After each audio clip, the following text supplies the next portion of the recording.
Sir, ನನ್ನ ಹೆಸರು ಶಂಶೀರ್ ಅಂತ. ನನ್ನ ತಮ್ಮನ ಹೆಸರು ಮೊಹಮ್ಮದ್ ಹಸನ್ನು. ನಾವಿರೋದು ದೊಡ್ಡಮರಳವಾಡಿ, ಹಾರೋಹಳ್ಳಿ ತಾಲೂಕು, ಕನಕಪುರ ನಮ್ಮ ಲೊಕೇಶನ್ ಬರುತ್ತೆ.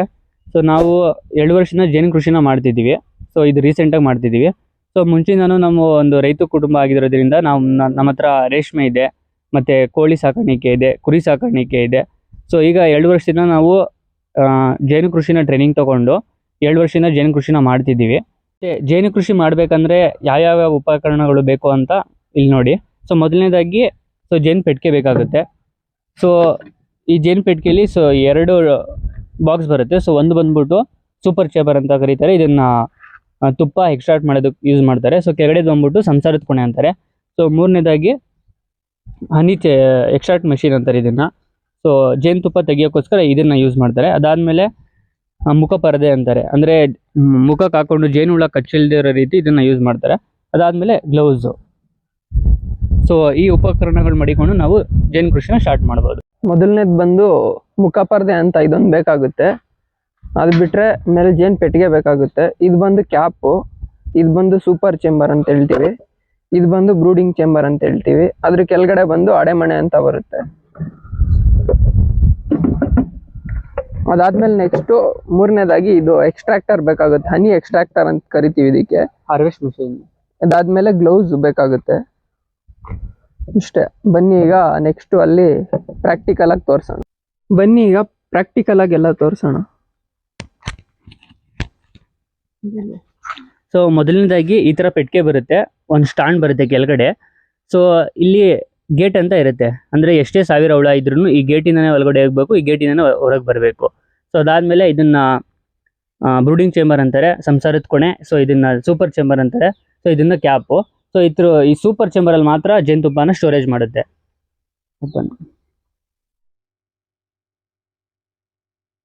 ಸೊ ಜೇನು ಹುಳ ಕಚ್ಚಿಲ್ದೇ ರೀತಿ ಈ ಥರ ಹೀಗೆ ಗ್ಲೌಸು ಮತ್ತು ಮುಖ ಪರದೆ, ಸೊ ಗಟ್ಟಿಯಾಗಿರೋ ಈ ಥರ ಬಟ್ಟೆನ ಹಾಕೋತೀವಿ ಮೈ ಮೇಲೆ. ಸೊ ಬನ್ನಿ ತೋರಿಸೋಣ ಯಾವ ರೀತಿ ಇರುತ್ತೆ ಅಂತ. ನೋಡಿ, ಸೂಪರ್ ಚೇಂಬರ್ದು ಫ್ರೇಮ್ ಇದು. ಇದರಲ್ಲಿ ಹನಿ ಸ್ಟೋರೇಜ್ ಮಾಡಿದೆ, ನೀವು ನೋಡ್ಬೋದು. ಇಲ್ಲಿ ಇದೇನು ಈ ರೀತಿ ಸೀಲ್ ಆಗಿದೆ, ಈ ರೀತಿ ಓಪನ್ ಹೋಲ್ಗಳೇನು ಕಾಣಿಸ್ತಿದೆ ಅದು ಈ ರೀತಿ ಸೀಲ್ ಆಗಬೇಕು. ಅವಾಗ ಒಂದು ಹದಕ್ಕೆ ಬಂದಿದೆ, ಅದನ್ನ ಎಕ್ಸ್ಟ್ರಾಕ್ಟ್ ಮಾಡ್ಬೋದು ಅಂತ.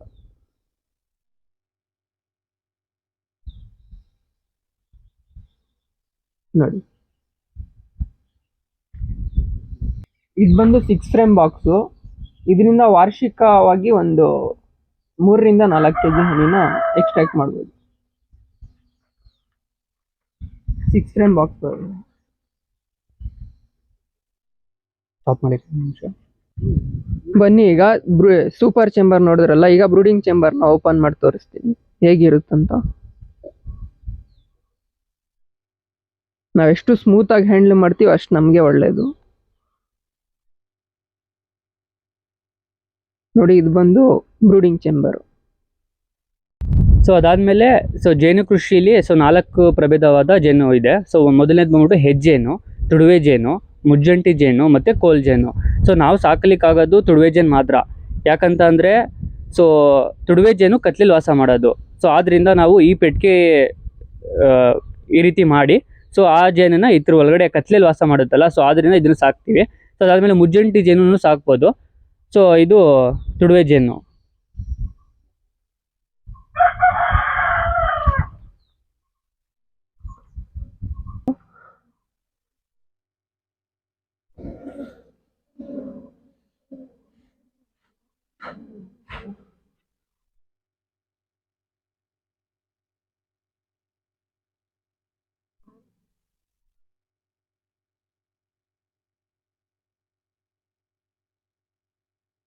ನೋಡಿ, ಇದರಲ್ಲಿ 3 ಥರದ ಹುಳಗಳಿರ್ತವೆ.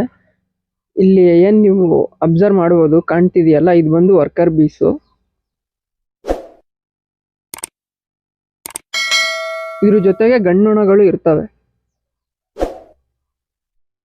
ನೋಡಿ, ಇದು ಬಂದು ಗಂಡುನೊಣ, ಕಪ್ಪಾಗಿದೆ ನೋಡಿ, ಸ್ವಲ್ಪ ದಪ್ಪಗಿರುತ್ತದು.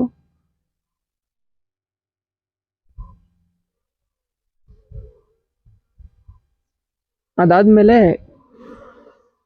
ಈ ಬ್ರೂಡಿಂಗ್ ಚೇಂಬರ್ದು ಏನು ಫ್ರೇಮ್ ಇರುತ್ತೆ ಅದರಲ್ಲಿ ಬಂದು ಮೇಲ್ಗಡೆ ಜೇನುತುಪ್ಪ ಸ್ಟೋರೇಜ್ ಮಾಡಿರುತ್ತೆ. ಅದ್ರ ಕೆಳಗಡೆ ಪೋಲನ್ ಅಂತ ಹೇಳ್ತೀವಿ, ಪರಾಗ.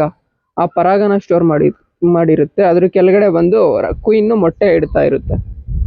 ಯಾಕೆ ಅಂತ ಅಂದ್ರೆ ಈ ಸಿಸ್ಟಮ್ ಇವ್ರು ಮಾಡ್ಕೊಂಡಿರೋದು, ಇಲ್ಲಿ ಮರಿ ಹ್ಯಾಚ್ ಆಗಿ ಬಂದು ಆ ಜೇನುತುಪ್ಪ ಮತ್ತೆ ಪರಾಗನ ಈ ತಿನ್ಲಿಕ್ಕೋಸ್ಕರ ಆಹಾರ. ಆಮೇಲೆ ನೀವು ಅಬ್ಸರ್ವ್ ಮಾಡ್ಬೋದು, ಇಲ್ಲಿ ಕಡ್ಡಿ ಮೊಟ್ಟೆಗಳಿಂತ ಇದೆ ಇದರಲ್ಲಿ.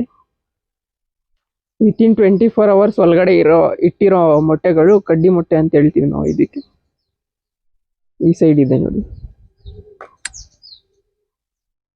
ನೋಡಿ ಇದು ಬಂದು ಗಂಡೊಣ, ಇದೆಲ್ಲ ವರ್ಕರ್ ಬೀಸ್. ಕಪ್ಪಾಗಿದೆ ನೋಡಿ, ಇದು ಗಂಡೊಣ.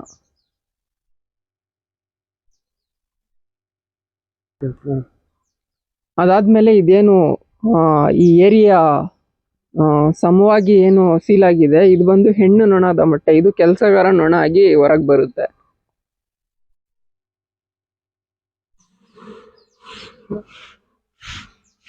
ಆಮೇಲೆ ಇದೇನು ಉಬ್ಬಾಗೆ ನಿಮಗೆ ಏರಿಯಿಂದ ಸ್ವಲ್ಪ ಮೇಲ್ಗಡೆ ಉಬ್ಬಾಗಿ ಕಾಣ್ತಿದೆ, ಇದು ಬಂದು ಗಂಡೊಣದ ಮೊಟ್ಟೆಗಳು. ಇದು ಗಂಡೊಣ ಆಗಿ ಹ್ಯಾಚ್ ಆಗಿ ಈಚೆ ಬರುತ್ತೆ. ಕ್ವೀನ್ನ ಇದ್ರಲ್ಲಿ ಐಡೆಂಟಿಫೈ ಮಾಡಕ್ ಆಗ್ತಿಲ್ಲ, ಬನ್ನಿ ಬೇರೆ ಬಾಕ್ಸ್ ಅಲ್ಲಿ ತೋರ್ಸೋಣ. ಬನ್ನಿ ಈಗ ಇನ್ನೊಂದು ಪೆಟ್ಟಿಗೆಗೆ ಬಂದಿದೀವಿ, ಇದರಲ್ಲಿ ಐಡೆಂಟಿಫೈ ಮಾಡೋ ಪ್ರಯತ್ನವನ್ನ ಮಾಡೋಣ.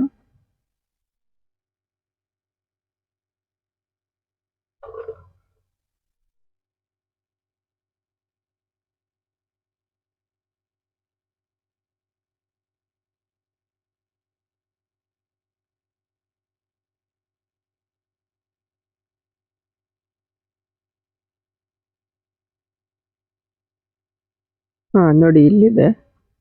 1 ಇಂಚ್ ಉದ್ದ ಇರುತ್ತೆ. ಬೇರೆ ಉಳಿದ್ಕಿಂತ ಒಂದ್ ಸ್ವಲ್ಪ ವರ್ಕರ್ ಬೀಸ್ಗಿಂತ ಸ್ವಲ್ಪ ಉದ್ದ ಇರುತ್ತದು. ಸ್ವಲ್ಪ ಶೈನಿಂಗು ಇರುತ್ತೆ ಅದ್ರ. ನೋಡಿ ಇಲ್ಲಿ ಹೋಗ್ತಿದೆ.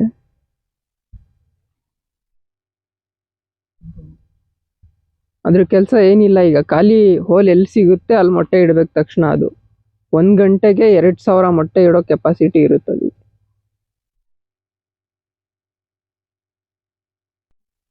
ಒಂದು ಪೆಟ್ಟಿಗೆಗೆ ಒಂದೇ ರಾಣಿ ಹುಳ ಇರುತ್ತೆ. ನೋಡಿ ಇಲ್ಲಿ 1 ಇಂಚ್ ಉದ್ದ ಇರುತ್ತದು.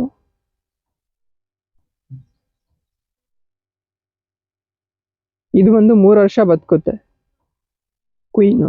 ವರ್ಕರ್ ಬೀಸ್ ಬಂದು 60 ಡೇಸ್ಗೆಲ್ಲ ಸಾಯ್ತಾ ಇರುತ್ತೆ, ಮತ್ತೆ ಪ್ರೋಸೆಸ್ ಆಗಿ ಹ್ಯಾಚ್ ಆಗಿ ಬರ್ತಿರ್ತವೆ. ಇರುತ್ತೆ ಅಂದ್ರೆ ಜೇನುತುಪ್ಪನ ನಾವು ಯಾವ ರೀತಿ ಎಕ್ಸ್ಟ್ರಾಕ್ಟ್ ಮಾಡ್ತೀವಿ, ಯಾವ ರೀತಿ ಜೇನುತುಪ್ಪನ ತೆಗಿತೀವಿ ಅಂತ.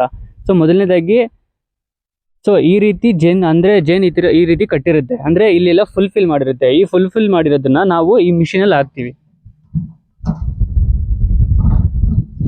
ಸೊ ಈ ರೀತಿ ಮಿಷಿನ್ ಅಲ್ಲಿ ಹಾಕಿ ನಾವು ಡೈರೆಕ್ಟ್ ಈ ತರ ಎಕ್ಸ್ಟ್ರಾಕ್ಟ್ ಮಾಡಿದಾಗ, ಅಂದ್ರೆ ಜೋರಾಗಿ ತಿರ್ಗಿಸಿದಾಗ ಜೇನುತುಪ್ಪ ಎಲ್ಲ ಆಚೆ ಬರುತ್ತೆ. ಸೊ ನಾವು ಮತ್ತೆ ಇದನ್ನ ಎತ್ತಿ ಡೈರೆಕ್ಟ್ ಆಗಿ ಜೇನು ಪೆಟ್ಟಿಗೆಯಲ್ಲಿ ಮಡಗಿದಾಗ ಮತ್ತೆ ನಮಗೆ ಇದರಲ್ಲಿ ಒಂದು 2.5-3 months ಮತ್ತೆ ಜೇನುತುಪ್ಪ ಬರುತ್ತೆ. ಸೊ ನಾವು ಈ ಫುಲ್ಲು ಅಂದ್ರೆ ರೊಟ್ಟಿ ಸಮೇತ ತೆಗ್ದಾಗ ನಾವು ಮತ್ತೆ 6 ತಿಂಗಳು ತಗೊಳುತ್ತೆ ನಾವು ಈ ಕಟ್ಟೋದಿಕ್ಕೆ. ಅದಕ್ಕೋಸ್ಕರ ಈ ಮಿಷಿನ್ ಯೂಸ್ ಮಾಡ್ತೀವಿ. ಸೊ ಇದರಿಂದ ನಮಗೆ ಟೈಮು ಸೇವ್ ಆಗುತ್ತೆ, ಮತ್ತೆ ಜೇನುತುಪ್ಪನೂ ಬೇಗ ಬರುತ್ತೆ. ನಾವು ತೆಗಿರೋ ಜೇನುತುಪ್ಪನ ನಮ್ಮದೇ ಆದ ಬ್ರ್ಯಾಂಡಿಂಗ್ ಅಲ್ಲಿ ಫಿಲ್ ಮಾಡಿ, ಸೊ ನೀವು ನೋಡ್ತಿರ್ಬೋದು MR ಹನಿ ಪರಿಶುದ್ಧ ಜೇನುತುಪ್ಪ. ಸೊ ನಮ್ಮ location MR farm house near Annapoorneshwari temple, ದೊಡ್ಡ ಮರಳವಾಡಿ ಬರುತ್ತೆ. ಸೊ ಯಾರಿಗಾದ್ರೂ ಬೇಕು ಅಂತ ಅಂದರೆ ನಮ್ಮ ನಂಬರ್ನ ಕಾಂಟ್ಯಾಕ್ಟ್ ಮಾಡಿ. ಸೊ ನಾವು ಆಲ್ ಓವರ್ ಕರ್ನಾಟಕ ಡೆಲಿವರಿ ಮಾಡ್ಕೊಡ್ತೀವಿ. ಮತ್ತು ಯಾರಿಗಾದರೂ ಜೇನು ಕೃಷಿ ಮಾಡಬೇಕು ಅಂತಂದರೆ ಇಂಟ್ರೆಸ್ಟ್ ಇದ್ದರೆ ಸೊ ಅವರು ನಮ್ಮನ್ನ ಕಾಂಟ್ಯಾಕ್ಟ್ ಮಾಡ್ಬೋದು. ನಾವು ಪೆಟ್ಟಿಗೆನೂ ಸಹ ಕೊಡ್ತೀವಿ ಅವರಿಗೆ, ಟ್ರೈನಿಂಗ್ ಕೊಟ್ಟು ಪೆಟ್ಟಿಗೆಗೂ ಸಹ ಮಾರ್ತೀವಿ ನಾವು. ಮೊದಲನೇದಾಗಿ ನಾವು ಜೇನು ಕೃಷಿ ಯಾಕೆ ಮಾಡಬೇಕು ಅಂತ ಅಂದರೆ, ಸೊ ನಮಗೆ ಪಾಲಿನೇಷನ್ ಆಗಬೇಕು, ಅಂದರೆ ಪರಾಗಸ್ಪರ್ಶ ಅಂತ ಕರಿತೀವಿ ಕನ್ನಡದಲ್ಲಿ. ಸೊ ಇವಾಗ 1 ಎಕರೆಯಲ್ಲಿ ಟೊಮಾಟೊ ಬೆಳೆದಿದ್ದಾರೆ ಅಂತ ಅಂದರೆ, ಸೊ ಜೇನು ಪೆಟ್ಟಿಗೆ ಮಡಗಿ ಬೆಳೆಯೋದ್ರಿಂದ 40% ಇಳುವರಿ ಜಾಸ್ತಿ ಆಗುತ್ತೆ. ಯಾವ ರೀತಿ ಅಂತ ಅಂದರೆ, ಇವಾಗ ಹೂವುಗಳಲ್ಲಿ ಫೀಮೇಲ್ ಹೂವು ಮೇಲ್ ಹೂವು ಅಂತ ಇರುತ್ತೆ. ಸೊ ಒಂದು ಹೂವುದಿಂದ ಮತ್ತೊಂದು ಹೂವಿಗೆ ಪರಾಗಸ್ಪರ್ಶ ಆದಾಗ ಮಾತ್ರ ಅದು ಹೂವು ಇರೋದು ಕಾಯಿಯಾಗಿ ಕಚ್ಕೊಳ್ಳುತ್ತೆ. ಸೊ ಆದ್ರಿಂದ ಜೇನು ಪೆಟ್ಟಿಗೆ ಮಡಗಿ ಬೆಳೆ ಬೆಳೆಯೋದ್ರಿಂದ ನಮಗೆ 40% ಇಳುವರಿ ಜಾಸ್ತಿ ಬರುತ್ತೆ.